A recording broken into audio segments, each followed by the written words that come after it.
It came without warning, and it spreads like wildfire. But until today, its origins remain a mystery.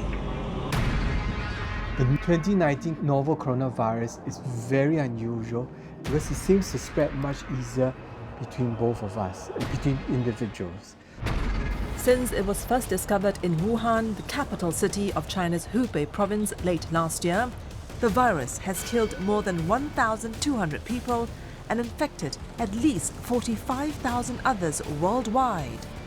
For every single person who is affected, it seems as if there's going to be up to 3 or maybe 4 other persons who could also be affected. 大年初一那天，其实相对来说还是比较乱的，因为刚开始出来，大家比较恐慌，然后来的人非常多。 Wuhan and other surrounding cities have now been placed under a lockdown in a frantic effort to contain the spread of the virus. Some 60 million residents have also been effectively cut off from the outside world. 就一直哭，因为已经很担心，一定是疫情已经到一个非常严重的情况，才会出现说封城这么一个策略。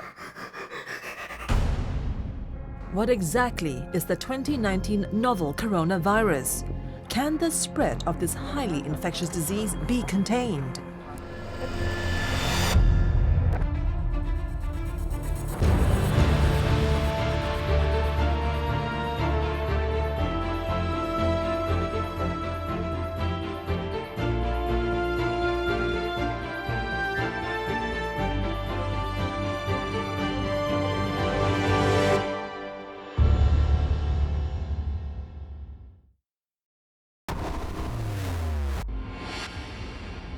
A climate of fear has descended on Wuhan, the capital city of China's Hubei province, home to 11 million people.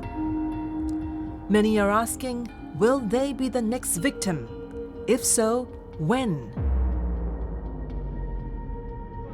They also can't bear the thought of losing their loved ones as a mysterious but lethal virus wreaks havoc in the city.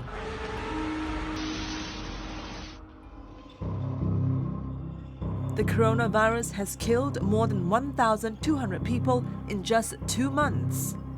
The disease has also infected thousands of people at a staggering speed and scale that's triggering fears of a new global pandemic. 2019 novel coronavirus is very unusual. We are familiar with SARS, and we managed to control SARS in about 6 to 9 months worldwide, which is actually quite amazing. And if you look at the numbers, we had 8,000, 10,000 people all in all, and this was over several months. But if you look at what's happening to 2019 novel coronavirus, we're seeing a whole lot of numbers coming up very rapidly over in just a month. It all began deep in the winter month of December 2019. A quiet but deadly scenario was unraveling in Wuhan city, following a mysterious illness that had stricken a handful of people with symptoms of fever and cough. Wuhan has started off with an atypical, very unusual viral infection. And for the clinicians talk, it will be called what an atypical viral or atypical pneumonia be. You will have a typical person coming with fever, headache, a bit of cough, muscle aches. It sounds very much like a flu-like illness. But you know something is not quite right because a chest x-ray becomes abnormal. Number 2, a lot of the test swabs for the influenzas will be negative or the other viruses are negative. Number 3, you see groups of people coming in with the same illness. And all of them had the same pattern. Chinese health authorities identified the first patient who showed such symptoms on December 8th last year. The trickle rapidly sped up to infect scores of others. 2 of the earliest patients reportedly worked at the Huanan seafood wholesale market in Wuhan. The tipping point arrived hard and fast when the once innocent symptoms claimed the life of the first victim. On January 9, 2020, the mysterious virus killed a 61-year-old man who was known to be a regular customer at the market. And the initial investigations seems to show that a majority of the small number of cases that they had, a lot of them seemed to pinpoint to that part of the market which was actually dealing with the wildlife trade. And so with these kinds of information, it appears to be somehow hopping over from the wildlife, maybe interspecies, we don't know, because all these animals are kept together in cages and it's a nice milieu for them to hop over from one species to the other. And then from there, they can sort of, hop the species barrier and get onto humans. China alerted the World Health Organization of a mysterious virus outbreak in Wuhan on December 31st. By the time the WHO declared the outbreak as a global emergency on January 29th, the virus has spread to all of China's 31 provinces and more than 25 countries across Asia, Europe, and North America. When you hear a story, when you see this story, it spells deja vu. It really spells very much like the SARS which we had in 2003. And true enough, the cases became more and more, and then suddenly there was an explosion of cases. The 2019 novel coronavirus outbreak is eerily similar to the 2002 SARS epidemic. Back then, SARS swept through the region, infecting some 8,000 people and killed 774. When it was first detected, Chinese health authorities denied it was the deadly SARS virus, the severe acute respiratory syndrome of 2002. Subsequent discoveries revealed the latest outbreak was caused by a coronavirus with 76% genetic similarity to the SARS coronavirus. The only difference is, compared to SARS, it is apparently less lethal but far more contagious. For every single person who is affected, it seems as if there's going to be up to 3 or maybe 4 other persons who could also be affected. So if you take 6,000, maybe there's probably at least another 20 or 30,000 people that are out there. And these are very conservative estimates because the numbers are likely to be much more exponential than that. The 2019 novel coronavirus is very unusual because it seems to spread much easier between both of us, between individuals. Simply coming close or talking, we may actually spread the infection. Not like SARS. Early studies suggest that the incubation period of the virus, that is, from the time of exposure to the time when signs and symptoms begin to show, is about 5 to 7 days. It looks likely that patients or carriers of the virus can infect others when they are asymptomatic, meaning when they don't have signs of being ill. There was this asymptomatic infection and mild infections, and now we hear about the people who can be infectious even during the incubation period. The scenario seems different in the case of SARS, which appears to have lower infection rates. Infectious diseases specialist Dr. Leong Ho Nam is very familiar with the deadly virus. He was, after all, a former SARS patient himself. He contracted the virus back in 2003 while tending to a female patient who flew into Singapore from Hong Kong. Infection of patients with SARS happen best in the second half of the illness, after the first 7 days. In other words, if I fall sick and I can confine myself in the first 7 days, I can effectively prevent the spread of the virus to the next person. But 2019 novel coronavirus is different.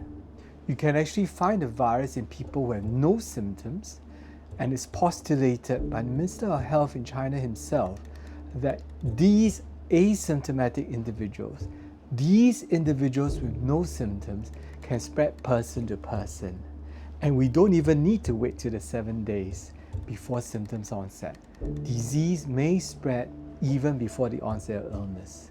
This allows the virus to propagate very quickly across large swaths of area, many people, and hence we are seeing these numbers of unprecedented spread of infections.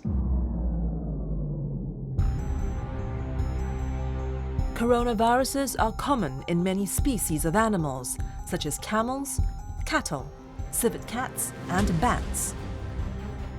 On occasion, the virus strains mutate and spread from animals to humans. This jump was evident in the case of SARS in 2002, in the Middle East Respiratory Syndrome, or MERS, in 2012, and now in the 2019 novel coronavirus. As it turned out, the suspected ground zero of the outbreak, the now shuttered seafood market in Wuhan, was also dealing in legal and illegal trade and consumption of exotic wildlife.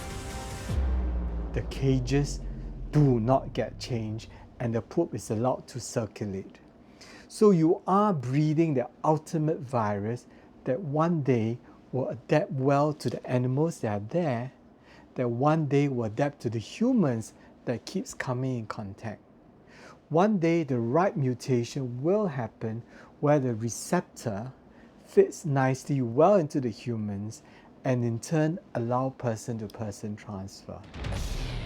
But exactly which animal and what was the reservoir and so on and so forth, of course that will take some time for us to get to know. It took a while for us to figure that out for SARS as well. It took some 10 months, if I'm not mistaken. So this is going to go on for a bit.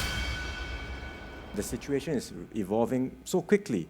The virus is getting stronger, the number of infections are likely to rise. So I think we just have to be psychologically prepared that this can get worse than SARS. How are ordinary people reacting? How are the healthcare workers on the front line coping? 一直都没有喝水，没有吃饭，这样子熬过来的。因为那段时间其实整个人状态都不是特别好，一直都有担心。然后4点多钟起来的时候，看到封城的那个消息，我马上给我妈发，然后打电话。我记得我那个电话一开头就是哭。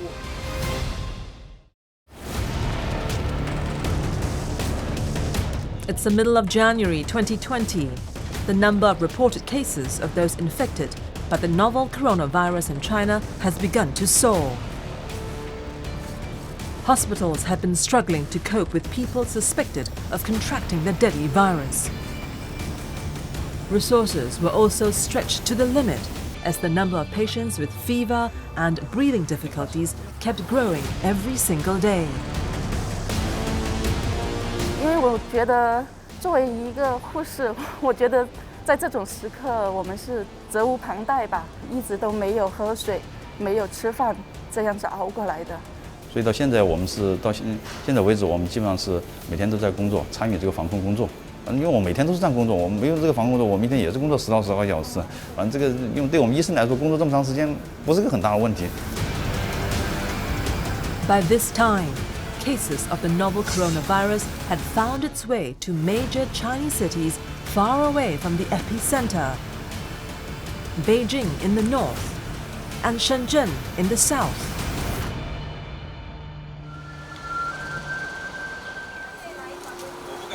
Zhou Cui-Cheong is a senior nurse at a pediatric ward in Shenzhen.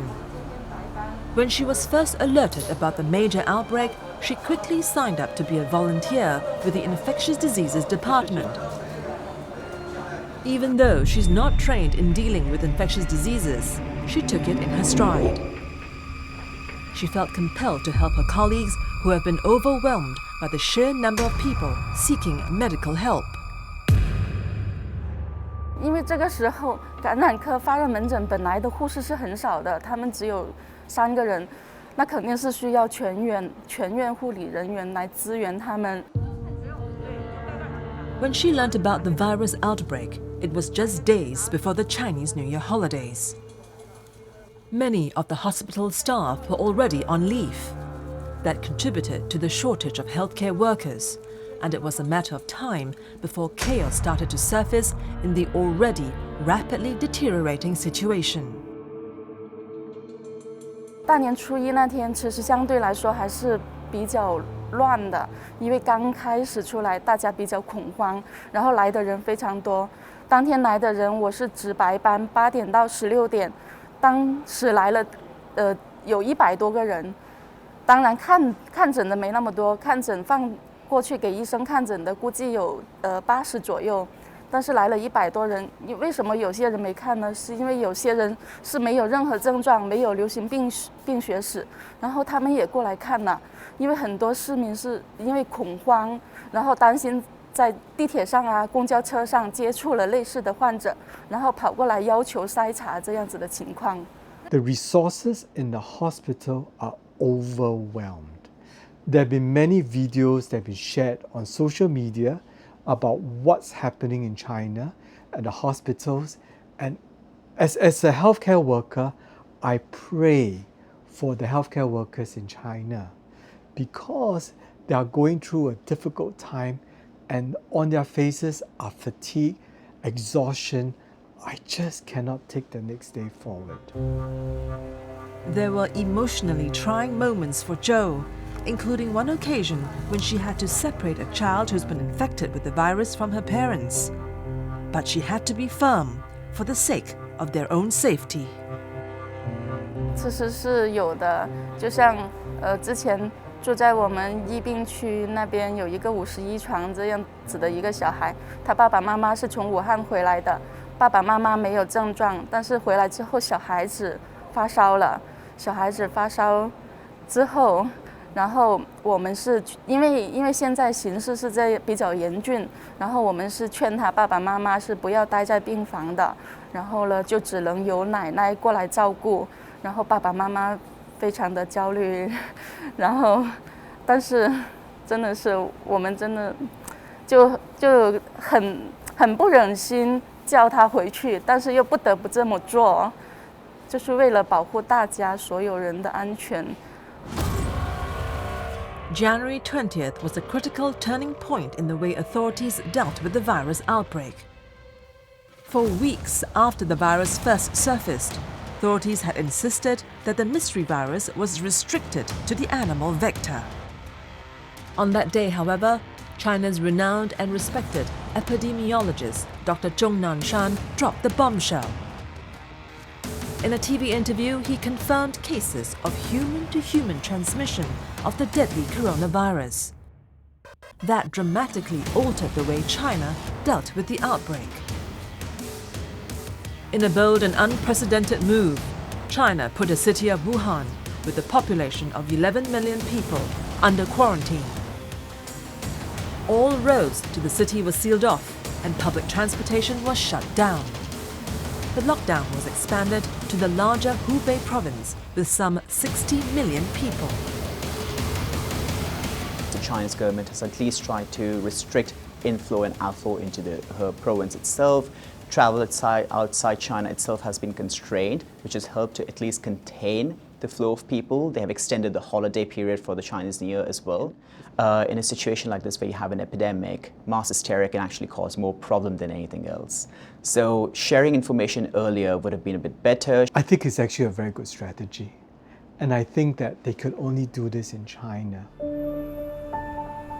Still, there are many Wuhan natives who are worried about the fate of their loved ones still trapped in the city. 22-year-old Liu Wuyuan is one of them.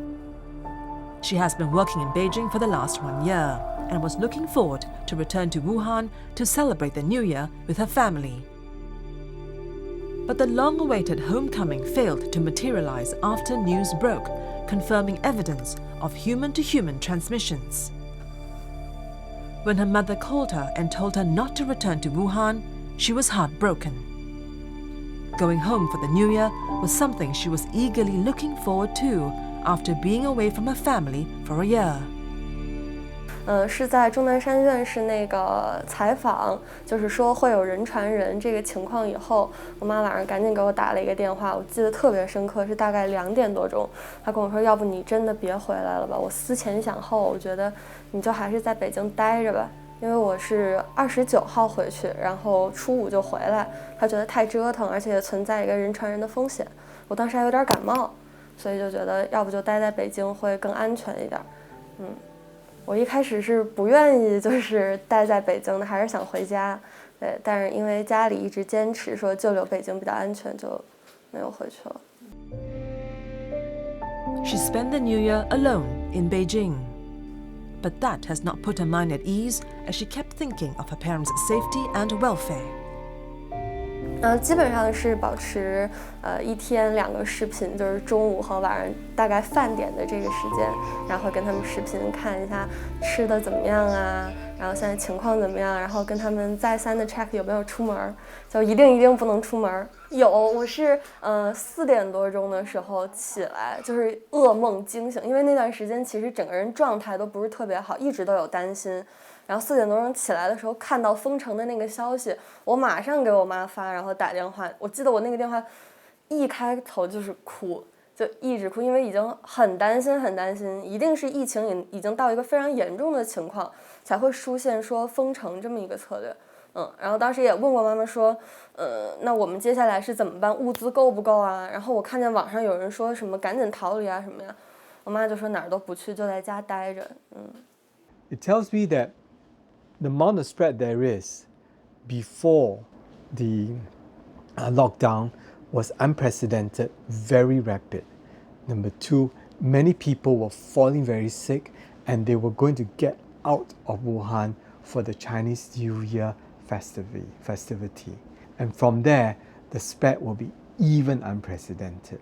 So what the Chinese government did was correct and it's the right thing to do. It seems very heartless. It seems unimaginable, but it's the right thing to do. When SARS broke out in 2002, the world was caught unaware by just how lethal the virus was and how fast it could spread. Today, the rapid spread of the 2019 novel coronavirus is just as alarming. Just days after the World Health Organization was alerted to the possible outbreak of a mysterious virus in Wuhan on December 31st, 2019, countries responded by ramping up their internal defenses against the possible spread of the virus. Singapore, for example, implemented thermal screenings at the airports for all travelers coming from Wuhan. It has since banned all Chinese visitors and foreigners with a recent history of travel to China. Today, on almost every continent, countries have taken similar steps of closing their borders to flights and foreign visitors from China as the number of infections outside China grows. There are more than 45,000 confirmed cases of the novel coronavirus in more than 25 other countries and territories. There are many problems, but one of the chief ones will be the global travel. Because, even if you say let's not get people coming in from China, but then there are many people who are already affected outside of China, and these people are still traveling everywhere. And so we are still vulnerable. That is actually going to lead to a lot of asymptomatic people around the globe who cannot display symptoms, and then they have the possibility to transmit. Now, how infectious and how transmissible they are, we don't know. Painful memories of SARS have left a mark on the two Asian cities, Hong Kong and Singapore. They both suffered the biggest brunt of the respiratory illness outside mainland China. There were 299 deaths in Hong Kong and 33 in Singapore. But that painful experience has helped the region deal with the new deadly virus more effectively. The Hong Kongers were fabulous. The Hong Kongers administrators knew what to do. They were not hesitant in shutting down schools, declaring emergencies, and locking down their individuals. And in Singapore, where I am very, very intimately aware, we have been having annual drills of SARS-like viruses. We have been preparing this for the last 16 years. And enough said, we are now ready for the 2019 novel coronaviruses. You can see books and stacks of protocols that are written, what to do if this happens, what to do if you're not, where to identify areas for quarantine, where should people rest, where do we get extra staff from, what happens if the school were to close, what happens if nobody could work, where do you get this extra manpower? All these questions are answered way before this outbreak. Dr. Yu Zhijian is the chief physician of the Infectious Diseases Department in Union Hospital in Shenzhen. When he first heard of the mysterious virus, he was taken by surprise. 我们的同事也都在办公室看到微信上面报道武汉发生了新型冠状病毒的这个疫情，大家都觉得非常惊讶。当时只是觉得可能我们又多了一种传染病，没有料到疫情会快速的扩大。 He then set up an emergency response team in the hospital and recruited volunteer colleagues from other departments.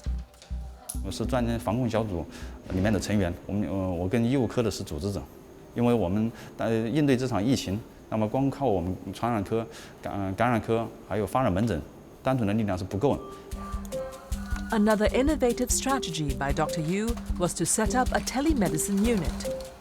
The idea was to provide critical information to the people who were unsure if they were really ill, as well as to ease the burden of hospital staff due to the escalating number of admissions.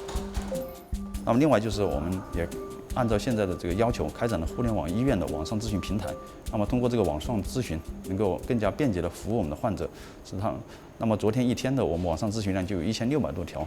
那么这个网上互联网咨询平台的开建，极大地方便了患者的这个咨询，同时有利于消除公众对这个新型冠状病毒的疑虑。因为新型冠状病毒感染这个疫情爆发以来，有大量的发热病人涌入到了我们的门诊去就诊，给所有的这个接诊的医生、一线的接诊医生造成了一个很大的工作压力。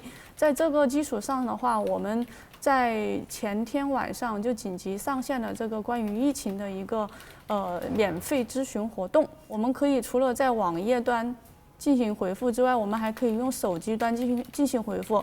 所以在我们的吃饭时间或者是休息的时间，我们就带着手机随时在线回复的。晚上的话，我们是6点钟左右就下班，但是我们带着手机端可以随时在家进行回复。然后实际上的话，我们最近几天都是工作到8点9点我们才回去的。然后的话，我们对外是说10点钟就结束了这个夜间10点钟就结束了这个咨询。实际上，只要我们有时间，10点钟之后甚至凌晨，我们都还在用手机端回复。 Zhou Cui-chung is also glad to be of assistance. The pediatric nurse even volunteered to go for emergency training to help handle patients who suffer from the new pneumonia-like virus. 知识培训的很好，我是一个儿科的护士，我前后接受了这种新型肺炎的培训，真的是不下于8次了。就这段时间，从年前到现在，不停地在接受这种培训。 这种还有防控措施这些培训的很多次，就医院非常重视这方面，也一再的强调员工要零感染。 China's continual efforts to ramp up treatment and containment measures also included the construction of 2 new hospitals in Wuhan. They were completed in under 2 weeks. Authorities recalled thousands of construction workers during the Chinese New Year holidays, doubled and tripled their salary, and they worked around the clock to build the 2 hospitals which provided 2,500 beds. Still, many challenges remain.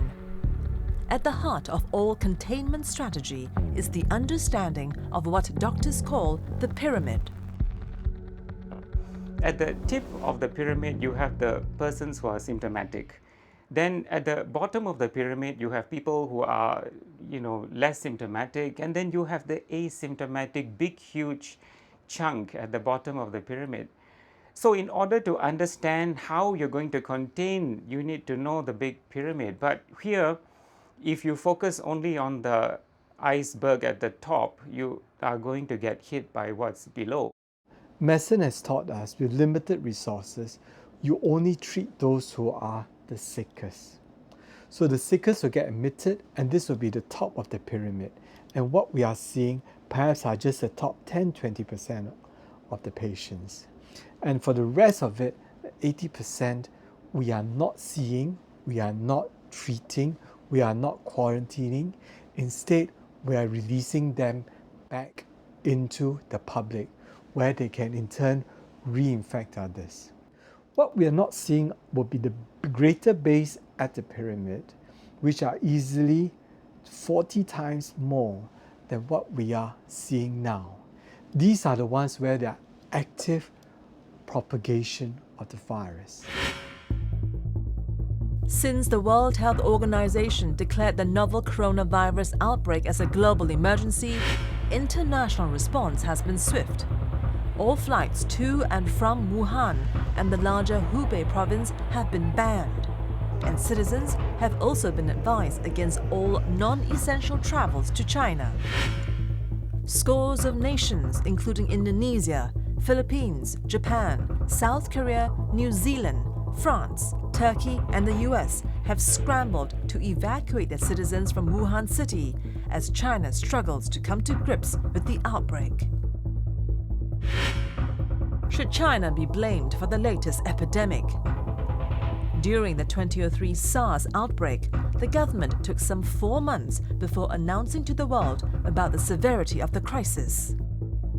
It was then accused of withholding information and covering up. In the current epidemic, it took the government about 1 month to declare after the first case was reported on December 8, 2019. By January 12th, Chinese scientists had already identified the virus as the new coronavirus similar to SARS. It has since shown speed and political resolve to control and contain the outbreak. The Chinese government has at least tried to restrict inflow and outflow into her province itself. Travel outside China itself has been constrained, which has helped to at least contain the flow of people. They have extended the holiday period for the Chinese New Year as well. So these are measures that are slightly on the brighter side. So there are some positive signs where the Chinese government has done some positive things. I think we have to go back to the root of the problem, whatever emerging or re-emerging infection it is, and to understand the dynamics and the nature in which it actually crossed over to the human species. Where exactly did we go wrong? Why are we allowing this issue of wildlife and humans to come close to each other? We should abandon that. And as the novel coronavirus spreads, there's also growing fear that the deadly pathogens or viruses can mutate and spread to become a more effective killing machine.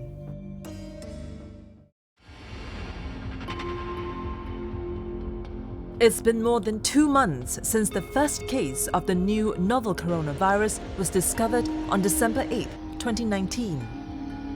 Streets in the typically bustling Chinese cities are eerily quiet and deserted. Such an unusual scene is now a common sight in the country as fears grow over the spread of the deadly coronavirus, turning the once vibrant metropolis into virtual ghost towns. 而且很多人自觉的就在家里隔离，很多那些公园啊、景点啊都已经关闭了，就一直在家窝着，也没什么出门。Liu's response is typical for many Chinese. The fear of catching the virus has forced many people to avoid crowded places or engage in outdoor activities. 说实话，因为我没太出门，所以没太感受到。但是有一个生活细节，就是我妈当时跟我打电话的时候，她说：“你在北京就不要再说武汉话了。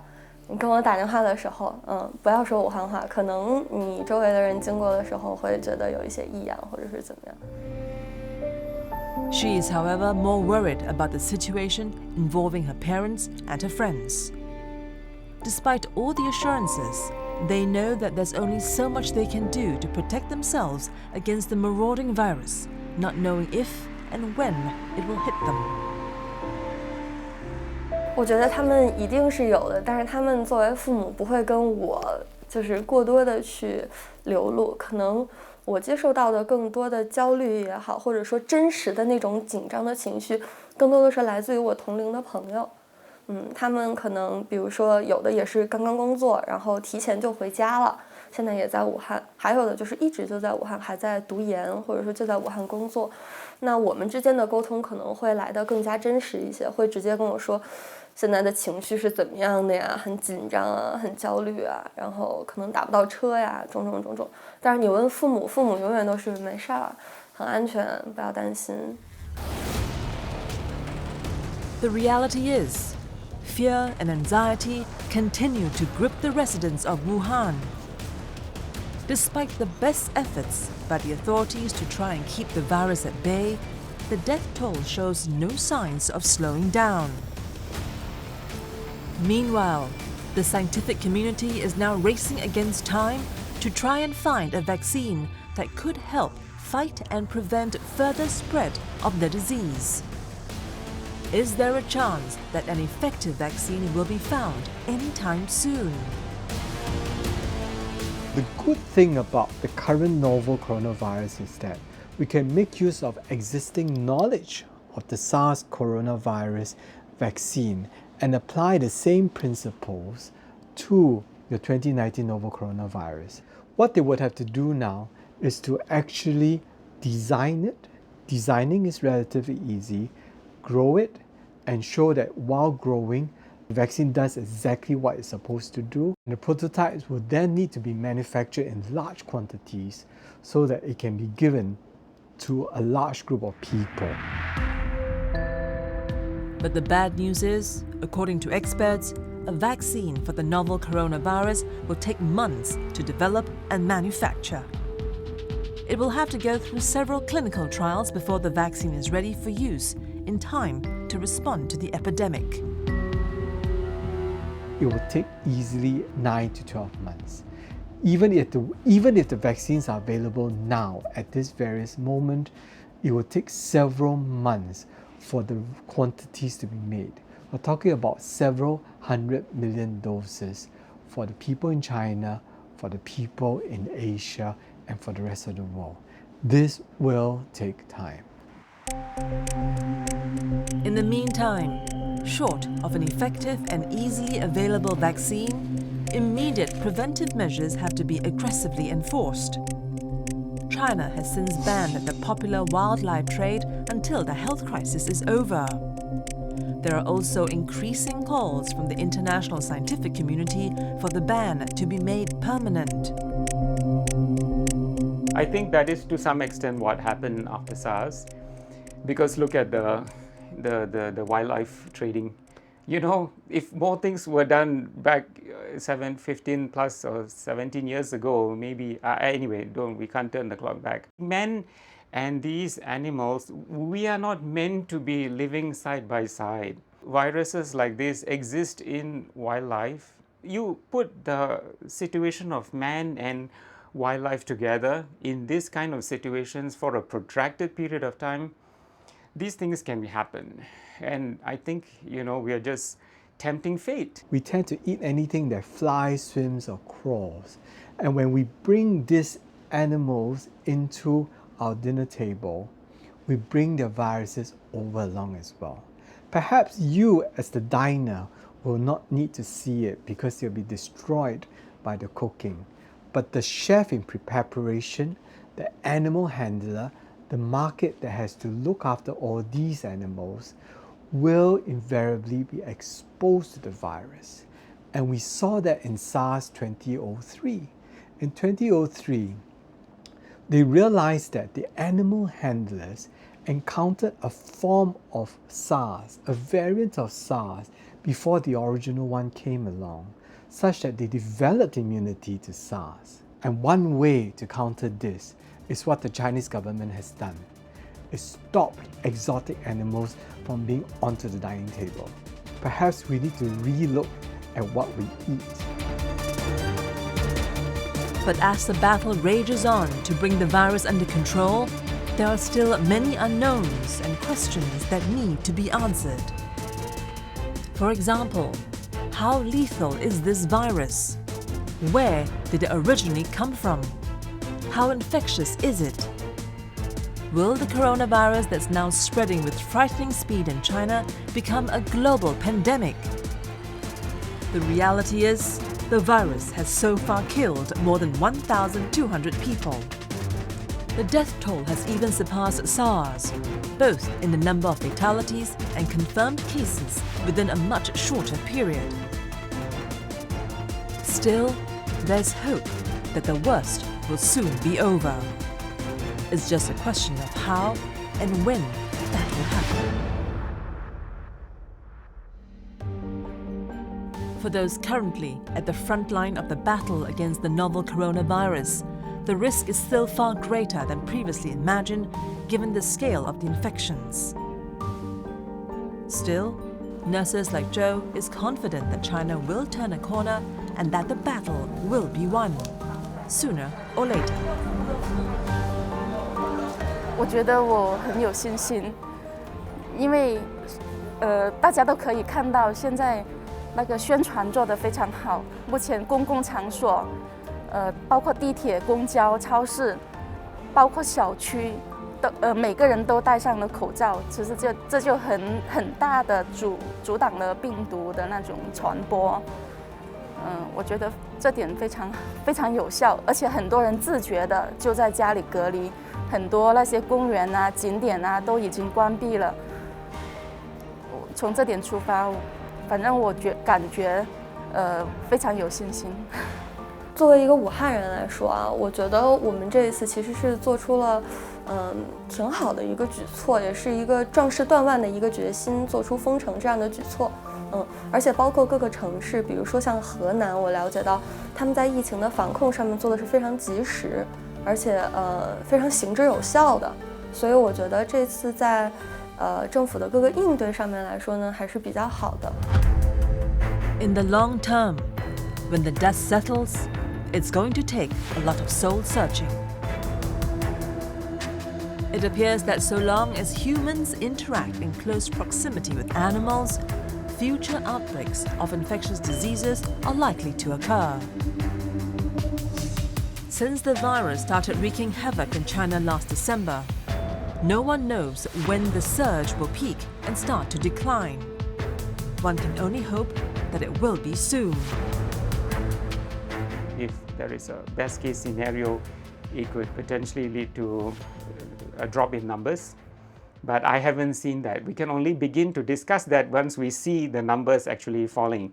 As of now, we are still seeing the cases coming up and the mortality, of course, as more cases come in. So until and unless we see that numbers mitigating, we can't predict what's going to happen in the region. Yeah, so this is going to go on for a while. We'll walk through and ride through. We will no doubt lose some of our comrades, our relatives, our close ones. But the world will come out stronger. The world will come out better. Okay? We will remember those who are lost. But we will, with this remembrance, we will prevent new ones from happening.